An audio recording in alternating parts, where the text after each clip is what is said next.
আসসালামু আলাইকুম প্রিয় ভাইয়েরা, আপনাদেরকে একটা জিনিস দেখে, আমরা প্রবাসীরা আসলে জীবন বাঁচানোর জন্য আমরা আসলে পানি খাই নাকি বিষ খাই একটু লক্ষ্য করেন। এই যে দেখেন, এগুলো হচ্ছে পানির ফিল্টার। এই যে দেখেন কি অবস্থা। জীবন বাঁচানোর জন্য আমরা কি পানি খাচ্ছি নাকি নিজের জীবনটা শেষ করে দিচ্ছি। দেখেন কিছু কিছু আরবিরা আছে, মানুষকে এরা দেখে, এরা পানি সেবন করে। দেখেন কি এক অবস্থা, একটু লক্ষ্য করেন। পানি খাইতে গেছিলাম, পানি ভিতরে দেখেন কি অবস্থা। ওই যে দেখেন কালো কালো ভিতর, এটা হচ্ছে পানি কোলার ভিতরে সব পানি ফ্রিজ আর কি। এটা ফ্রিজের ভিতরে সব ময়লা কাঁচারা।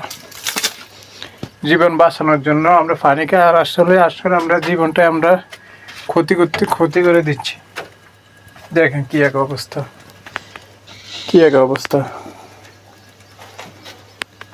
ভিতরে আল্লাহ জানে কি অবস্থা, ভিতরে এটার ভিতরে আল্লাহ পাক ভালো জানে ভিতরে কি অবস্থা। খোলা যাবে না, যেটা পানি পরিষ্কার করে ওগুলোর অবস্থা দেখেন একটু। এই যে